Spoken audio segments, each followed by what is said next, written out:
Thank you, Mr. Speaker. I appreciate the privilege to be recognized to address you here on the floor of the House of Representatives, and I appreciate the presentation that's come forward from my colleagues from Pennsylvania and Nebraska with regard to the Syrian situation and the international issue that's in front of all of us. And I don't always find myself in complete agreement with the wisdom that emerges here from this microphone, but generally speaking, that's where I stand this evening on the Syrian issue. And I think that it would be of interest to the gentleman from Pennsylvania that myself and a couple of other members yesterday morning, perhaps day before yesterday in the morning, my days blend together, we sat down with Syrian Christians who were expatriates who had escaped from Syria and very interested in the cause there. And I understand that the gentleman from Pennsylvania has a good number of constituents that would be representative of the same cause. It was a very interesting conversation that we had in breakfast day before yesterday at Brussels, and the concern that they expressed essentially came back to it's hard to choose a good side in Syria, and that Assad's, of course, he's an evil dictator. We've known that for a long time. We have the Free Syrian Army that emerged as a force for good that seems to now be taken over by forces that are not so good. And so it appears to them, and it appears to me, that whether it be the Assad forces that prevail in the end or whether it would be the forces that are taking over the Free Syrian Army, it's not going to be good for Christians in Syria. And I'm concerned that for us to find a way forward, the best hope for Christians in Syria is likely to be the moderate groups that began the Free Syrian Army in the first place, those groups that want to have a secular Syria that respects everyone's right of freedom to religion, freedom to associate, and respects the rights of humanity that we all defend here.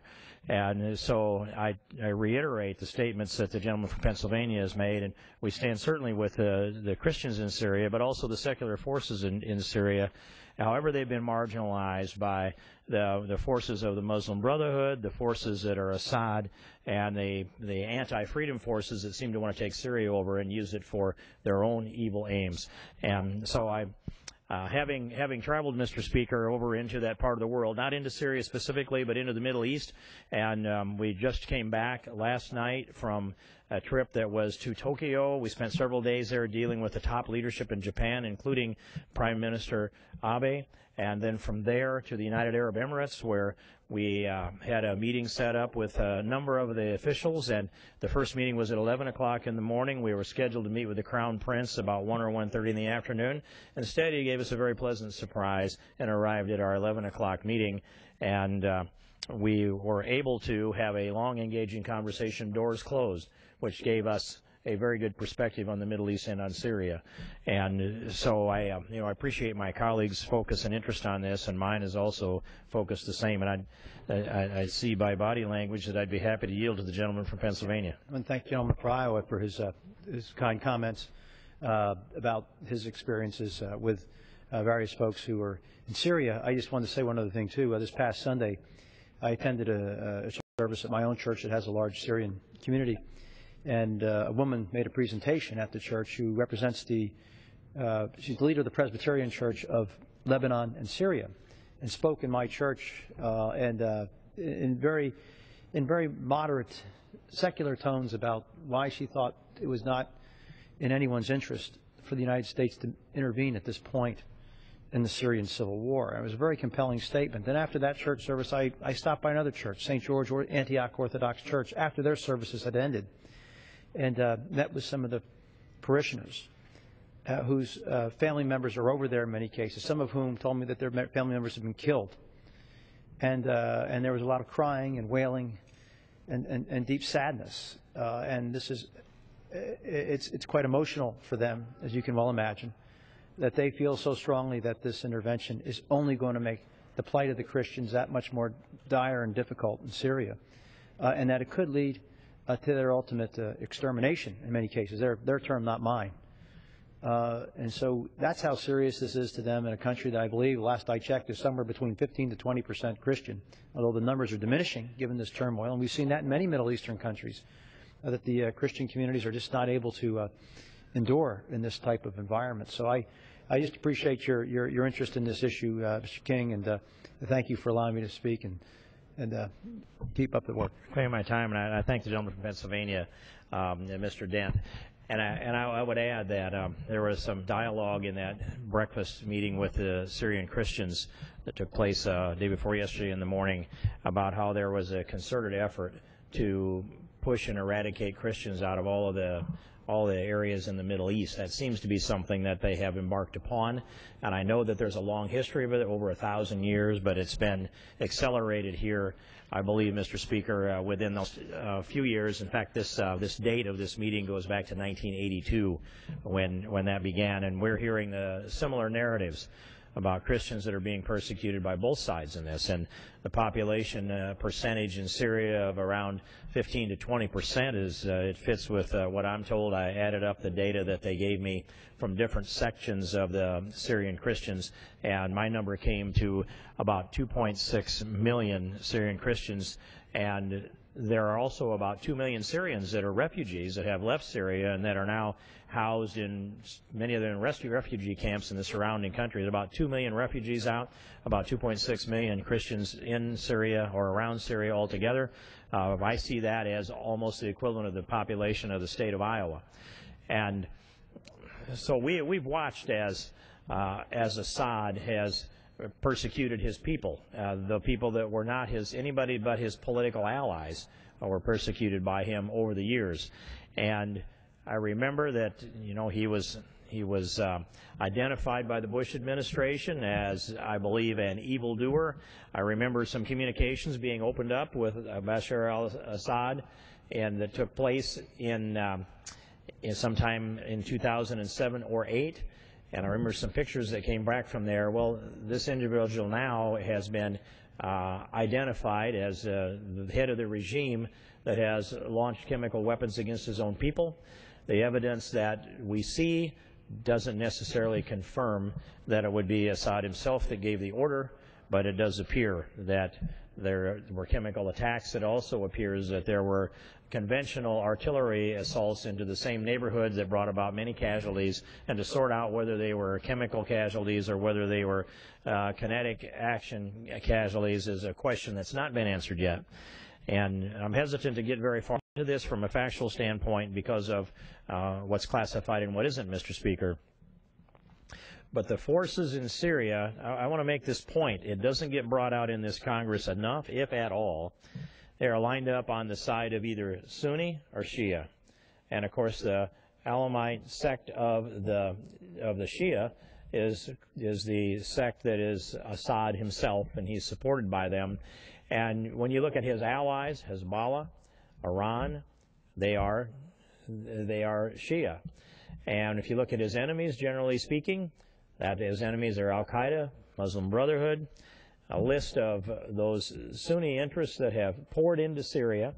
At the beginning of this conflict, it was a conflict that was formed by the Free Syrian Army that wanted to unseat Assad and establish a government that would be of, by, and for the people of Syria, and consistent with American ideals and American principles of a government that's empowered by the will of the people instead of by the will of a dictator or a king. And so as the Free Syrian Army began, their forces were growing and they were strong and they were taking over territory, and since that period of time we've watched as the sometimes labeled as the rebels effect has diminished, and it's almost been in direct proportion to the influence of the Muslim Brotherhood, Al-Qaeda, and other radical interests stepping in to take over and pick up some of the resources that are being used to support the opposition to Assad. And as I watch this, and from what I know and from the information that's come to me, continually the Free Syrian Army is more representative of the Muslim Brotherhood than it is the Free Syrian people, and not by majority of the population of the army itself, but by the leadership, by who commands the resources, by who's being trained.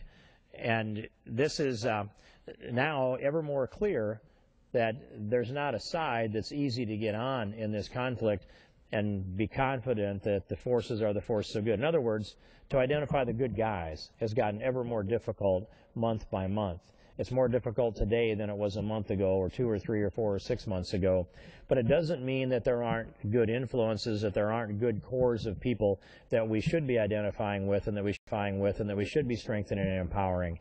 But from my view, anybody that supports Al-Qaeda or is of Al-Qaeda is our enemy.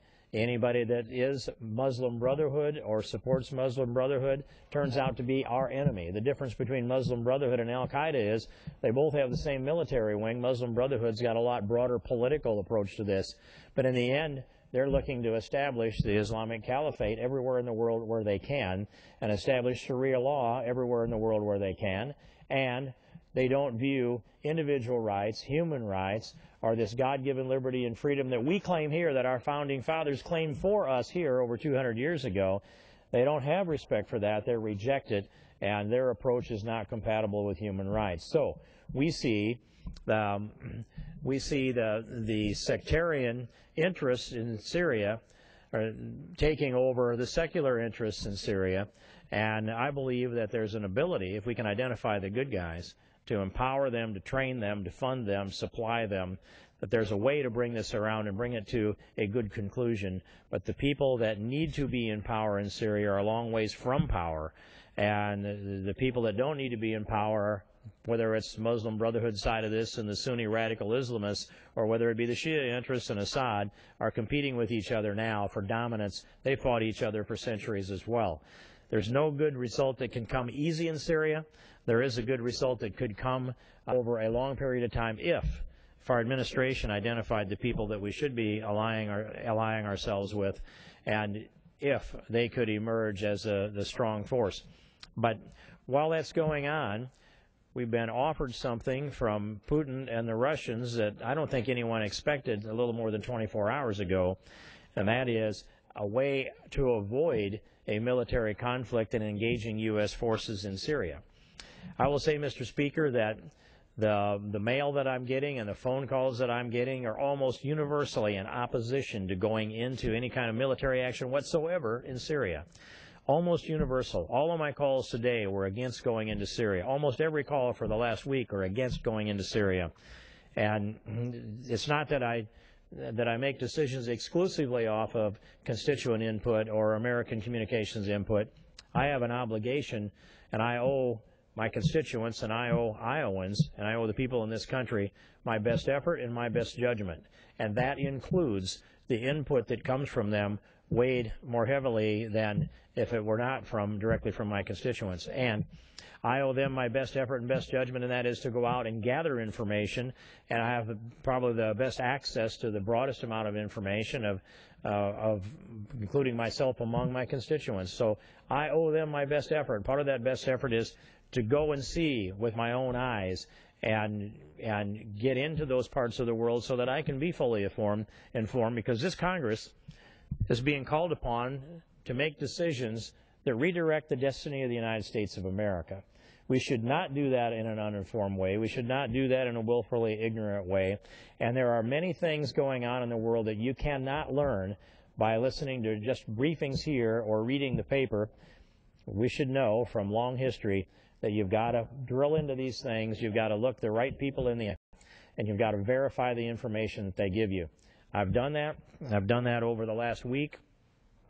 I kept my powder dry on Syria throughout that period of time because I wanted to gather all the information that I could. I didn't want to take a public position until I had seen as much as I can with my own eyes, hear as much as I can with my own ears.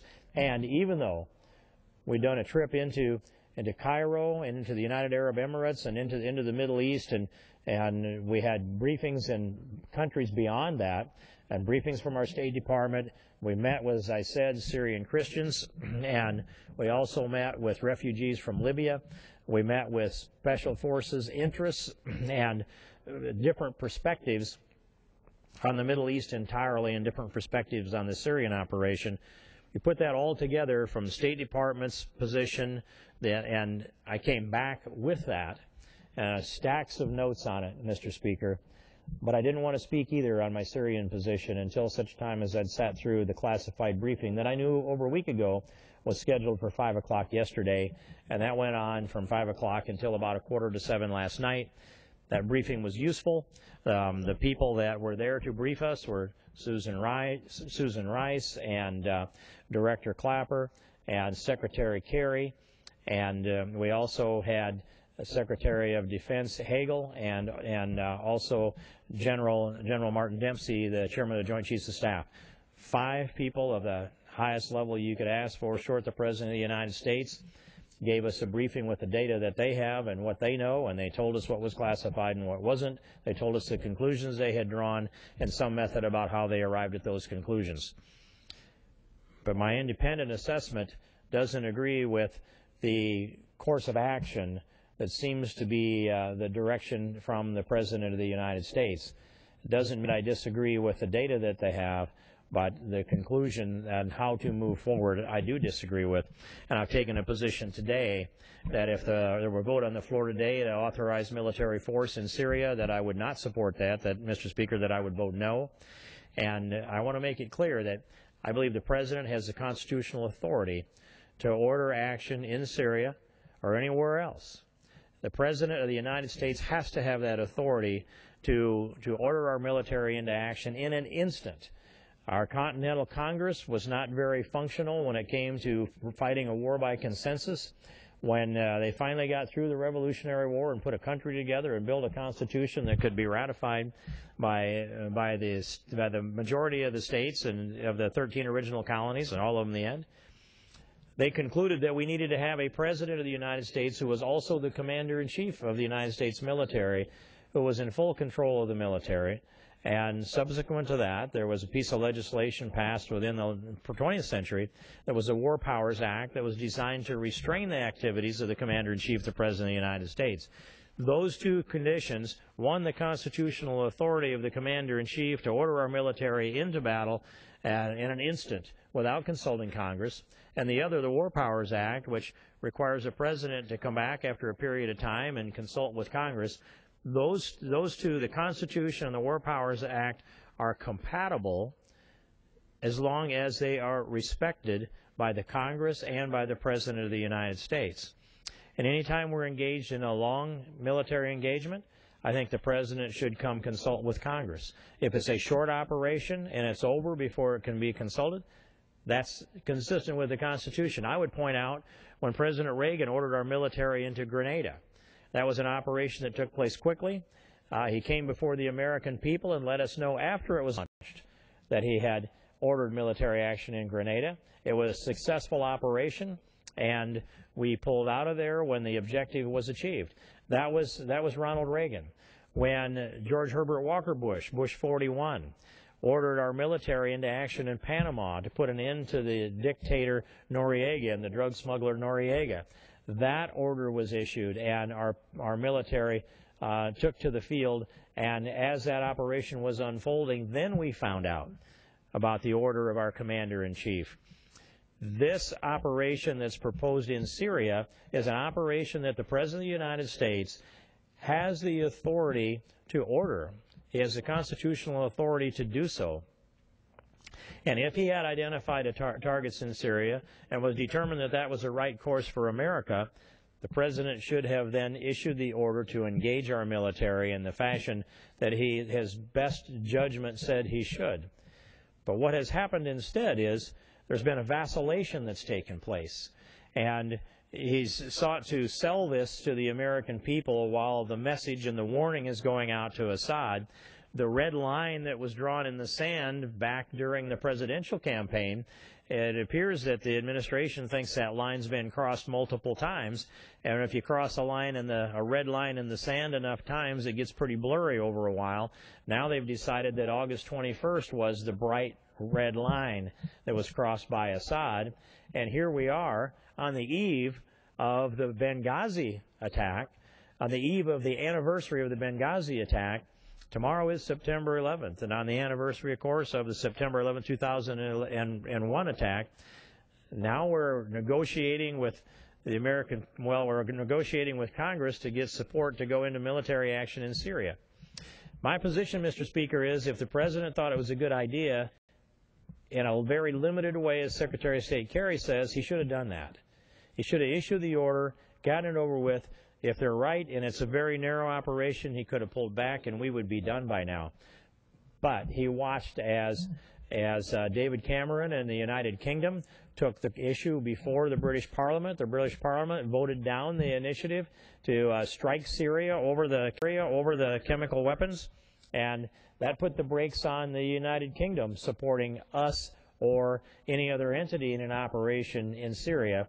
And when I think the President saw that, maybe concluded, well, I'll ask Congress. If Congress says no, then I'll have this responsibility, this cup taken from him, so to speak, the one that he asked for when he put out the red line statement during the campaign and the debate with Mitt Romney.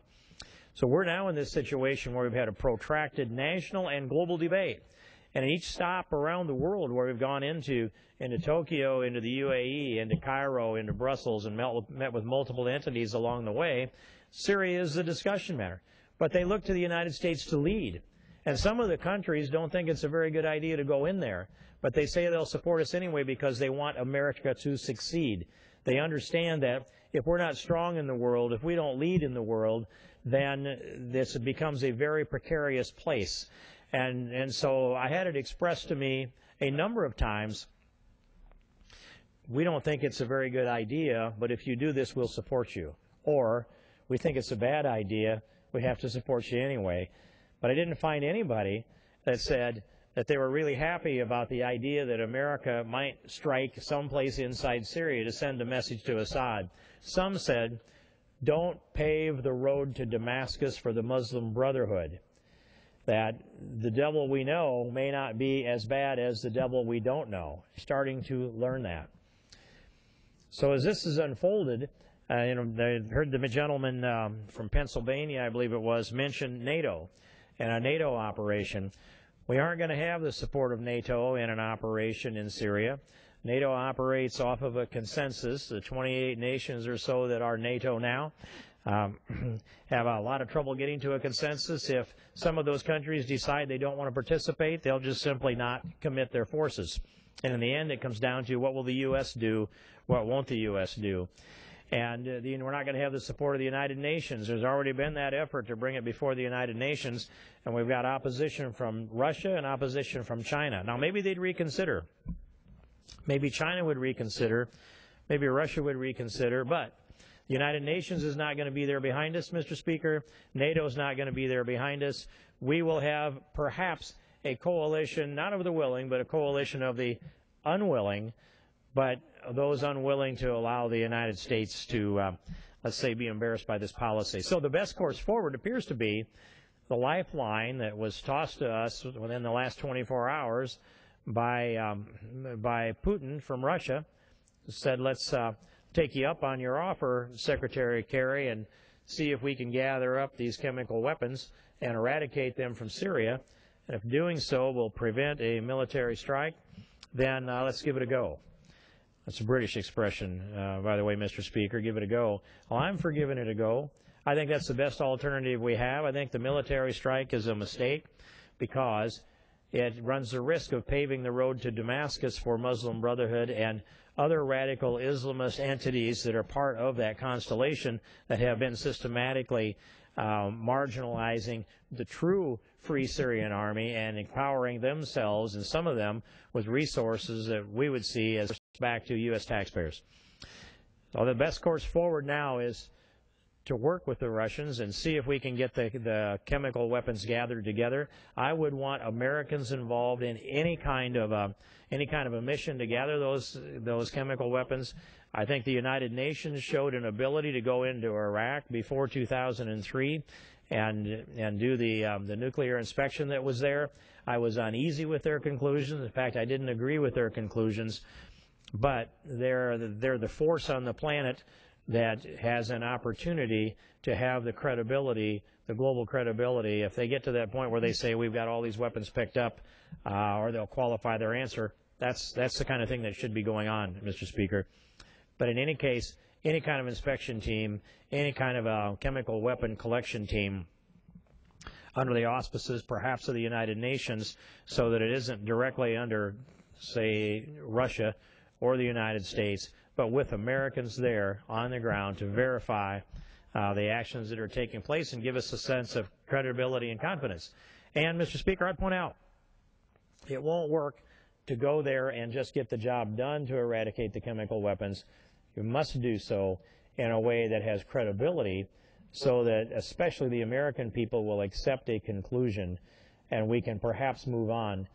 But picking up chemical weapons and gathering up that entire inventory, which is tons and tons of that inventory, if it's done so in a precision way, perhaps doesn't change the balance of the regime versus the forces for good and those evil forces that align themselves with the forces for good, perhaps doesn't change that balance or changes it in a more minimal way than a military strike would.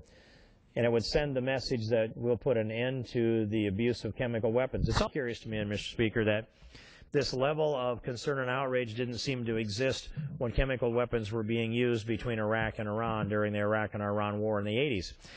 Doesn't mean it's all right. I think it's a good position to take against the abuse and the use of chemical weapons.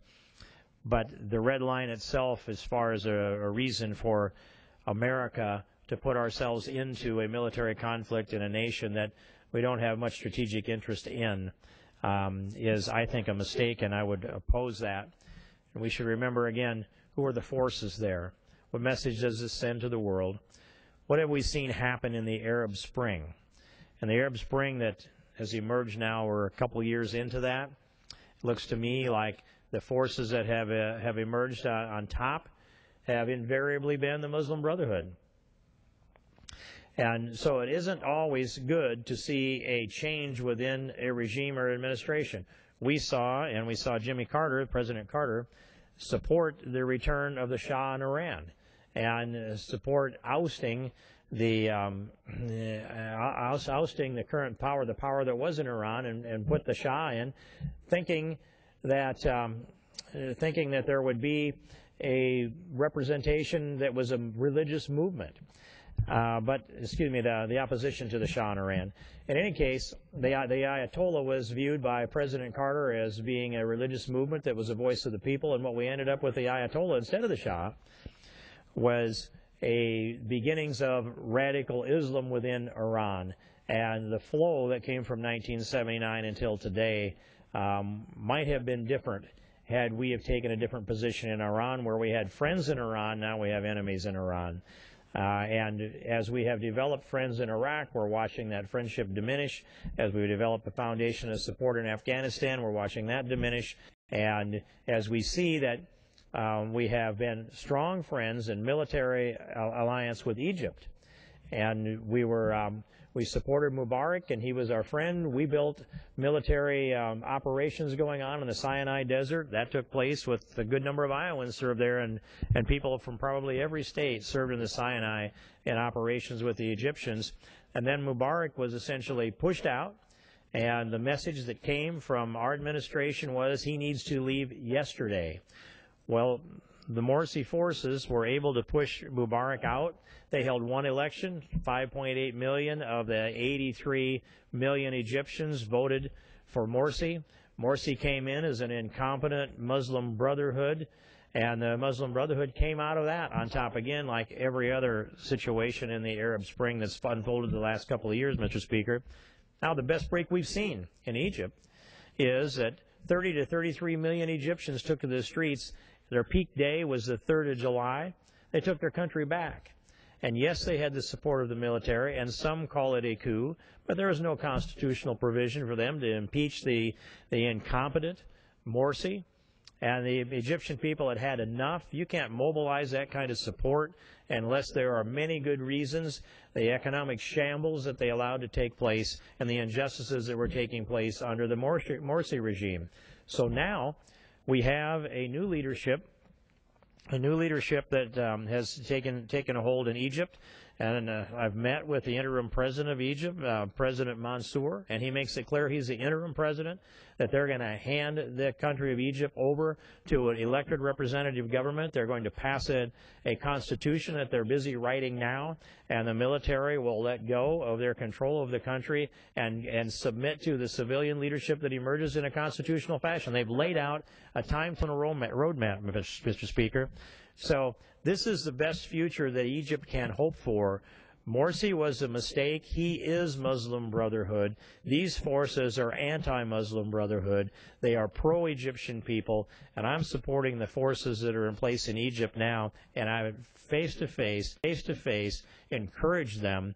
Move forward with the timetable that you have. It appears to be aggressive, and it has some risk, but writing a constitution, ratifying a constitution, and having elections, and establishing a civilian government in Egypt, and then handing the control of the military over to that civilian government is the right thing to do. It sets the right destiny for Egypt, and I think that the United States needs to do a 180 on the support of the people that are now in charge in Egypt. So I appreciate, Mr. Speaker, your attention and an opportunity to address you here this evening, and I yield back the balance of my time.